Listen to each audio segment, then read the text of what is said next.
राष्ट्रीय आय एवं योग्यता आधारित छात्रवृत्ति परीक्षा 2020 पार्ट 2 साइंस के प्रश्नों को हल करेंगे। चलिए देखते हैं। पहला प्रश्न है, रिक्टर स्केल किसको मापता है? रिक्टर स्केल भूकंप को मापता है। किसको मापता है? भूकंप को। रिक्टर स्केल किसको मापता है? भूकंप को मापता है। किसको? भूकंप को मापता है। प्रकाश वर्ष मात्रक है। प्रकाश वर्ष दूरी का मात्रक है। किसका मात्रक है? दूरी का। निम्नलिखित में कौन सा प्रदीप्त पिंड है? सूर्य। कौन सा प्रदीप्त पिंड है? सूर्य। ध्वनि संचरित नहीं हो सकती है। ध्वनि संचरित निर्वात में नहीं हो सकती है। किस में नहीं हो सकती है? निर्वात में। ध्वनि संचरण निर्वात में नहीं होता। ध्वनि के संचरण के लिए माध्यम की आवश्यकता होती है ना। निर्वात में माध्यम नहीं होता है। तो ठोस, द्रव, गैस तीनों में ध्वनि का संचरण होता है और निर्वात में नहीं होता है। लेकिन ध्वनि की चाल जो होती है वो ठोस में सबसे ज़्यादा होती है। अगला प्रश्न है हमारा, वस्तुएं जो प्रकाश के कुछ भाग को अपने से होकर जाने देती हैं वो कहलाती हैं पारभासी। पारदर्शी जो होती हैं उससे प्रकाश आर पार दोनों तरफ जा सकता है। अपारदर्शी जो होती हैं उनसे प्रकाश बिल्कुल नहीं जाता है और पारभासी जो होती हैं उनसे प्रकाश आर पार कुछ भाग जा सकता है। निम्नलिखित में कौन सा बल संपर्क बल है? घर्षण बल क्या है हमारा? संपर्क बल है। संपर्क बल क्या है? वे बल जो किसी वस्तु के संपर्क में आने पर लगता है या लगाया जाता है उसे हम क्या कहते हैं? संपर्क बल। क्या कहते हैं? संपर्क बल। जैसे पुस्तक और मेज के मध्य लगने वाला जो बल होता है उसे कहते हैं घर्षण बल। अगला हमारा है, एक सामान्य दोलक की आवृत्ति 10 हर्ट्ज है, तब दोलक 4 सेकंड में कितना दोलन करेगा? यहाँ पे हमारा समय दिया गया है। क्या दिया गया है? समय। समय हमारा दिया गया है 4 सेकंड। कितना दिया गया है? 4 सेकंड। दोलनों की संख्या निकालना है। आवृत्ति दी गई है। आवृत्ति हमारी कितनी दी गई है? 10 हर्ट्ज। कितनी दी गई है? 10 हर्ट्ज। निकालना क्या हमें? दोलनों की संख्या। दोलनों की संख्या है ना। तो हमने पढ़ा है आवृत्ति बराबर होता है, आवृत्ति बराबर दोलनों की संख्या, दोलनों की संख्या बटा समय। क्या होता है? दोलनों की संख्या बटा समय, है ना। निकालना क्या हमें? दोलनों की संख्या। तो हो जाएगा दोलनों की संख्या बराबर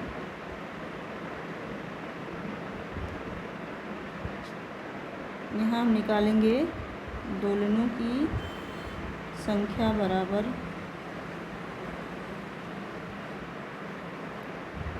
ये संख्या बराबर हमारा हो जाएगा आवृत्ति गुणे समय। क्या हो जाएगा? आवृत्ति गुणे समय। आवृत्ति हमारा कितना दिया गया है? 10 हर्ट्ज। कितना दिया गया है? 10। समय हमारा दिया गया है 4। तो 10 चौक 40। कितना हो जाएगा? 10 चौक 40। दोलनों की संख्या कितना हो जाएगा? 40। कौन सा ऑप्शन हमारा सही है? पहला, है ना। जब प्रकाश की किरण किसी दर्पण पर अभिलंबवत आपतित होती है तब परावर्तन कोण होगा। कितना होगा? परावर्तन कोण 0 डिग्री होगा। कितना होगा? 0 डिग्री। क्योंकि देखिए ये हमारा एक दर्पण है। क्या है? हमारे पास जगह थोड़ी सी कम है, मैं यहाँ पे करती हूँ। ये हमारा एक दर्पण है ना। ये हमारी एक किरण कौन सी आ रही है? आपतित किरण। कौन सी किरण आ रही है? आपतित किरण, है ना। ये हमारा क्या है? अभिलंब है, ये हमारा अभिलंब है और ये हमारी है परावर्तित किरण। कौन सी किरण है? परावर्तित किरण। इसे हम कहते हैं आपतन कोण, इसे हम कहते हैं परावर्तन कोण। चित्र में हम देख रहे हैं हमारे पास एक दर्पण है जिस पर प्रकाश किरण आपतित हो रही है। ये हमारी प्रकाश किरण है, ये इस पर आपतित हो रही है। ये हमारा अभिलंब है और अभिलंब इस पर 90 अंश का कोण बना रहा है। दर्पण के साथ जब ये परावर्तित होती है, तो उसी माध्यम में लौट जाती है ना। तो आपतित किरण और अभिलंब के जो बीच कोण बन रहा है, ये कोण, ये हमारा हो जाता है आपतन कोण। कौन सा कोण हो जाता है? आपतन कोण। ये हमारा हो जाएगा आपतन कोण, है ना। परावर्तित किरण और अभिलंब के बीच में जो कोण बनेगा वो हमारा हो जाएगा परावर्तन कोण। कौन सा कोण होगा? परावर्तन कोण।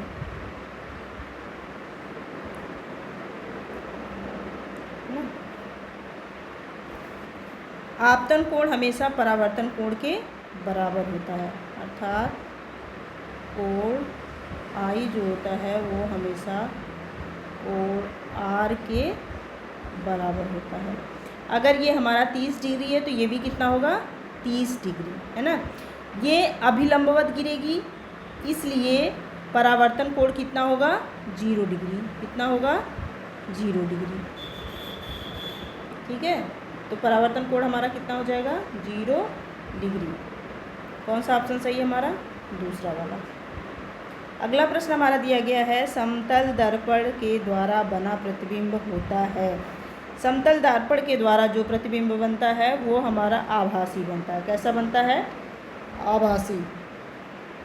जब किसी वस्तु से परावर्तित होकर आने वाली प्रकाश की किरणें किसी स्थान पर वास्तव में नहीं मिलती हैं या आभासी रूप से मिलती हुई प्रतीत होती हैं, तब कैसा प्रतिबिंब बनता है? आभासी। कैसा प्रतिबिंब बनता है? आभासी। और आभासी प्रतिबिंब को हम इसे पर्दे पर प्राप्त नहीं कर सकते हैं, इसलिए समतल दर्पण के द्वारा जो प्रतिबिंब बनता है वो कैसा बनता है? आभासी प्रतिबिंब बनता है, क्योंकि हम इसे पर्दे पर प्राप्त नहीं कर सकते हैं। अगला प्रश्न हमारा है, एक गीले फर्श पर सावधानी पूर्वक चलना चाहिए क्योंकि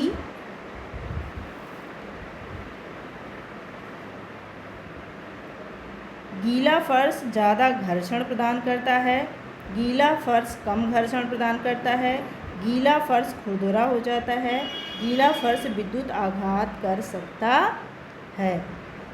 इसमें हमारा ऑप्शन जो सही होगा वो हमारा ऑप्शन दूसरा सही होगा। कौन सा? दूसरा। एक गीले फर्श पर सावधानी पूर्वक चलना चाहिए क्योंकि गीला फर्श कम घर्षण प्रदान करता है। क्योंकि मान लीजिए ये एक आदमी है, क्या है? एक हमने इसको आदमी बना दिया है ना, ये हमारा एक आदमी है। इसके पैर, है ना, इसके पैर और फर्श के बीच में घर्षण बल लगेगा। क्या लगेगा? घर्षण बल। इसके पैर और इसके फर्श के बीच में घर्षण बल लगेगा। यदि फर्श गीला होगा तो गीले फर्श में घर्षण बल क्या होगा? कम होगा। क्या होगा? कम। व्यक्ति को चलने में कठिनाई होगी, है ना। अगला हमारा दिया गया है, प्रति एकांक क्षेत्रफल पर लगने वाले बल को दाब कहते हैं। क्या कहते हैं? दाब। क्योंकि दाब बराबर होता है अभिलंबवत बल बटा क्षेत्रफल, तो प्रति एकांक क्षेत्रफल पर लगने वाले बल को दाब कहते हैं। निम्न में से कौन सा रासायनिक प्रदूषक नहीं है?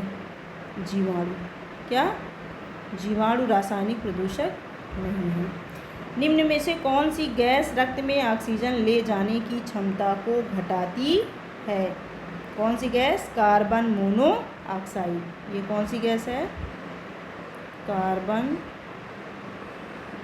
मोनोऑक्साइड।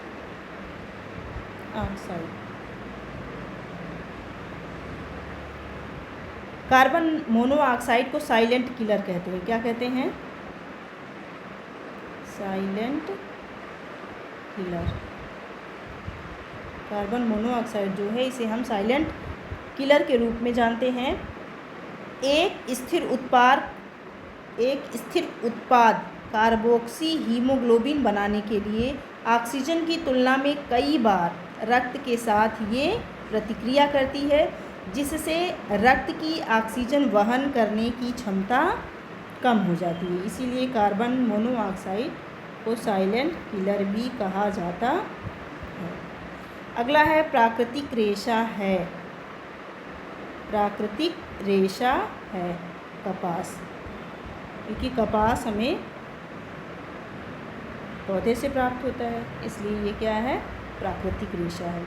रेयान, नायलॉन, पॉलिस्टर ये सभी कृत्रिम रेशे हैं। निम्न में से मिश्र धातु नहीं है। मिश्र धातु नहीं है। कौन सी मिश्र धातु नहीं है? क्रोमियम। कौन सी मिश्र धातु नहीं है? क्रोमियम, है ना। क्रोमियम एक रासायनिक तत्व है। ये क्या है? एलिमेंट है। क्या हमारा? एलिमेंट है। पीतल जो होता है इसमें तांबा और जस्ता मिला होता है। पीतल में तांबा प्लस जस्ता, है ना। कांसा में तांबा प्लस टीन। और जर्मन सिल्वर में जो होता है तांबा प्लस जस्ता प्लस निकेल। इसलिए ये तीनों हमारी क्या हैं? मिश्र धातु हैं। और क्रोमियम जो हमारा है ये मिश्र धातु नहीं है। अगला है निम्न में कौन ग्रीन हाउस गैस है? Green house gas carbon dioxide. कौन सी ग्रीन हाउस गैस है? Carbon dioxide. खाने वाले सोडे का सूत्र क्या है? NaHCO3। इसे हम सोडियम बाइकार्बोनेट कहते हैं। इसका रासायनिक नाम है सोडियम बाइकार्बोनेट।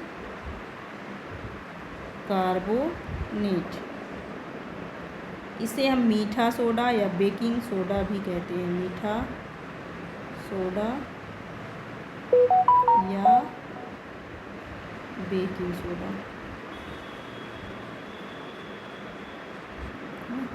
निम्न में से कौन अधातु है? अधातु कौन सा है? कार्बन। कार्बन क्या है? अधातु है। लोहा, आयरन, आपका ये क्या हो जाएगा? आयरन।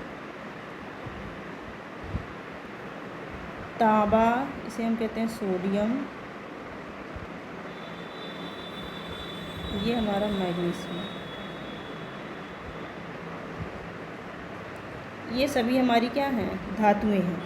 लोहा, तांबा, सोना, एल्युमिनियम, कैल्शियम अधिकतर एलिमेंट को क्या माना गया है? धातु। क्या माना गया है? धातु। सोडियम, आयरन, मैग्नीशियम इसे मेटल एलिमेंट कहते हैं। क्या कहते हैं? Metal element. अगला है दहन प्रक्रिया में कौन सी गैस सहायक है? ऑक्सीजन। कौन सी गैस सहायक है? Oxygen gas. बॉक्साइट का सूत्र है। बॉक्साइट जो होता है ये एल्युमिनियम का अयस्क है। किसका? बॉक्साइट एल्युमिनियम का अयस्क है। इसका रासायनिक सूत्र है Al2O3। Al2O3। Ag2S ये सिल्वर का है। किसका है? सिल्वर का अयस्क है। इसे कहते हैं अर्जेंटाइट। क्या कहते हैं? अर्जेंटाइट। ये हमारा एल्युमिनियम का अयस्क है। ये आयरन का अयस्क है। किसका अयस्क है? आयरन का अयस्क है। और इसे कहते हैं हेमेटाइट। क्या कहते हैं? हेमेटाइट। Fe2O3। ZnCO3 जिंक, किसका है? जिंक का अयस्क है। इसका नाम है कैलेमाइन, कैलेमाइन। ठीक। यौगिक M3PO4 का होल्ट वाइज में धातु यम की संयोजकता कितनी होती है? 2। कितनी होती है? 2। ओजोन परत क्षरण के लिए उत्तरदायी यौगिक है। ओजोन परत के क्षरण के लिए कौन सा यौगिक उत्तरदायी होता है? क्लोरोफ्लोरोकार्बन। कौन सा होता है? क्लोरोफ्लोरोकार्बन। इसे CFC भी कहते हैं। CFC कहते हैं। क्या कहते हैं? CFC, chlorofluorocarbon, CFC। निम्नलिखित में से कौन सा धातु अधिक तीव्रता से ठंडे जल से क्रिया करता है? कौन सी धातु ठंडे जल से क्रिया करती है? सोडियम। कौन सी धातु करती है? सोडियम। सोडियम धातु जल के साथ तीव्र गति से अभिक्रिया करके सोडियम हाइड्रॉक्साइड तथा हाइड्रोजन गैस बनाती है। निम्नलिखित में से सबसे कम ऊष्मीय मान वाला ईंधन है? सबसे कम ऊष्मीय मान वाला ईंधन लकड़ी है। कौन सा है? लकड़ी है।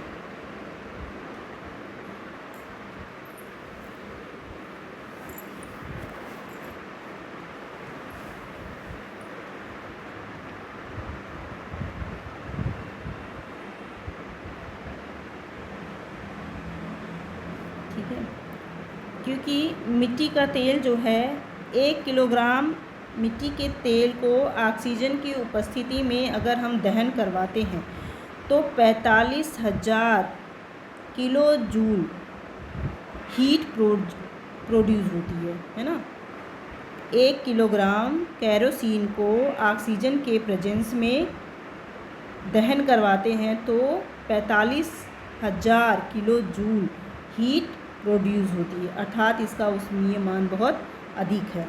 मीथेन जो होता है, अगर मीथेन को हम ऑक्सीजन के प्रेजेंस में कंबशन करते हैं तो 55,000 किलो जूल हीट प्रोड्यूस होती है ना।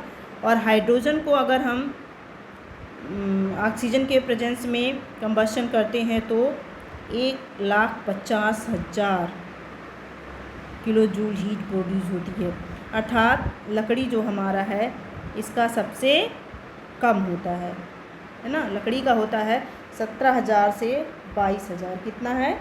17,000 से, अगर हम 1 किलोग्राम लकड़ी को ऑक्सीजन के प्रेजेंस में कंबशन करवाते हैं तो 17,000 से 22,000 किलो जूल हीट प्रोड्यूस होती है। इसलिए लकड़ी का ऊष्मीय मान सबसे कम होता है। अगला हमारा है डेंगू रोग का वाहक है। डेंगू रोग जो होता है हमारा, ये एडीज एजिप्टी मच्छर है, उसी के काटने से होता है। एडीज एजिप्टी मच्छर। खरपतवार नासी है 2,4-D। 2,4-D क्या है? खरपतवार नासी है ना।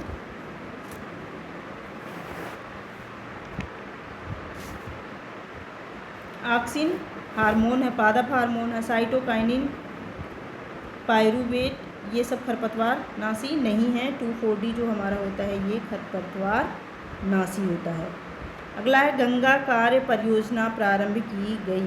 गंगा कार्य परियोजना गंगा नदी को साफ करने के लिए भारत सरकार के द्वारा चलाई गई एक परियोजना है जो 14 जनवरी 1985 में शुरू की गई। निम्नलिखित में से कौन सा रोग विषाणु द्वारा नहीं होता है? टीबी। टीबी किसके द्वारा होता है? जीवाणु के द्वारा। टीबी जीवाणु से होता है और इसके जीवाणु का नाम है ट्यूबरक्यूलोसिस। ट्यूबरक्यूलोसिस।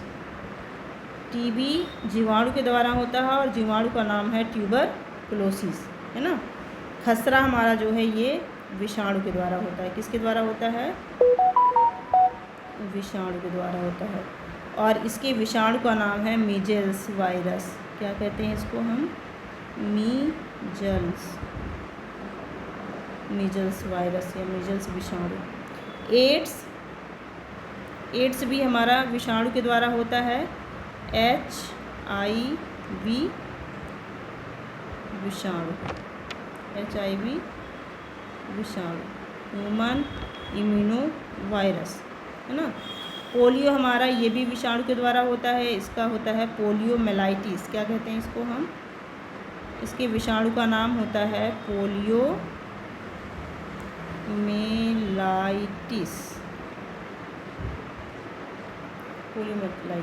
है ना। अगला हमारा है निम्नलिखित में से किसमें कोशिका भित्ति पाई जाती है? कोशिका भित्ति किसमें पाई जाती है? स्पाइरोगायरा में, है ना।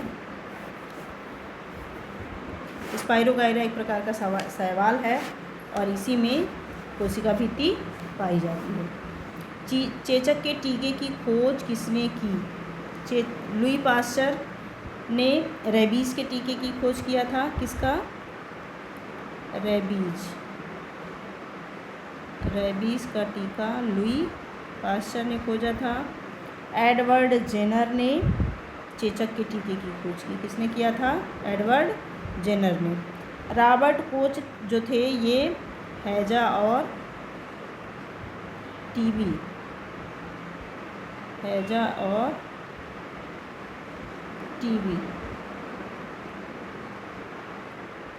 के टीके की खोज किए थे ना। अलेक्जेंडर फ्लेमिंग ने पेनिसिलिन की खोज की थी। पेनिसिलिन। अगला प्रश्न है हमारा निम्नलिखित में से किसमें मुकुलन द्वारा प्रजनन होता है?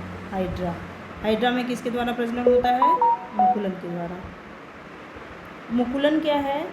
मुकुलन जो हमारा जनक है ना, जनक से एक छोटा सा उभार हो जाता है जिसे हम मुकुल या बड कहते हैं। और यही मुकुल या बड अपने जनक पेरेंट से अलग होकर के नई सेल्स का निर्माण कर लेता है। इसे ही हम मुकुलन कहते हैं। किस ग्रंथि द्वारा इंसुलिन हार्मोन का स्रावण होता है? किसके द्वारा होता है? आग्नाशय। किसके द्वारा होता है? आग्नाशय। आग्नाशय या पैनक्रियाज। थायराइड से थायरॉक्सिन हार्मोन निकलता है। कौन सा हार्मोन निकलता है?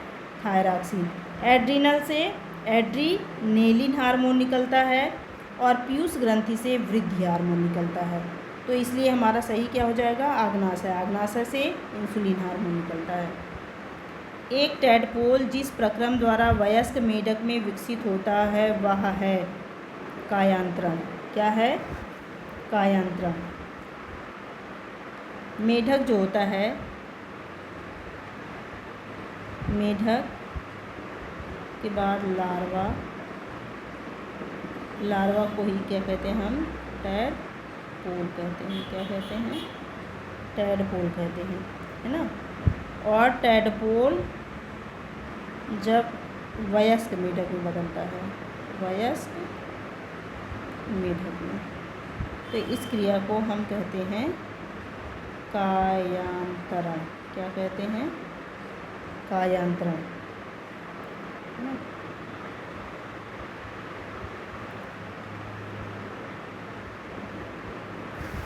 इसके बाद फिर है अगला प्रश्न, सबसे पहले किस स्तनधारी जंतु की क्लोनिंग की गई थी? किसकी की गई थी? भेड़ की। सबसे पहले भेड़ की क्लोनिंग की गई थी। क्लोन क्या है? क्लोनिंग क्या है ना। आनुवांशिक रूप से जनक जीव के समान उत्पन्न जीव को ही क्लोन कहा जाता है। यान विल्मट कौन थे?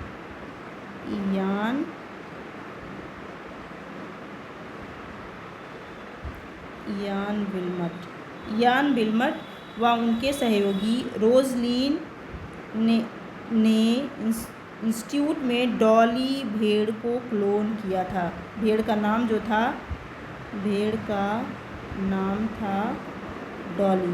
क्या नाम था? डॉली भेड़। सबसे पहले किस स्तनधारी जंतु की क्लोनिंग की गई? भेड़ की। उसका नाम क्या था? डॉली भेड़। किसने किया था? इयान, विल्मट और इनके सहयोगियों ने।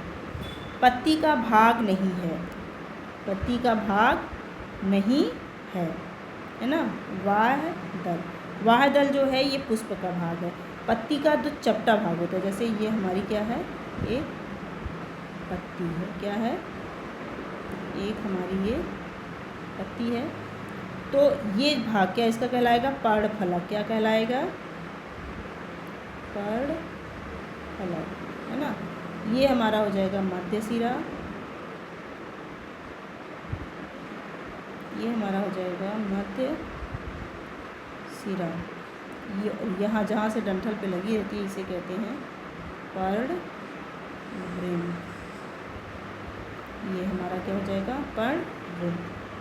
वाहदल जो होते हैं ये पुष्प के भाग होते हैं। ठीक है, तो ये सारे हमारे थे साइंस के क्वेश्चंस। अगर आपको अच्छा लगे तो इसे नोट करिए, शेयर कीजिए। Thank you.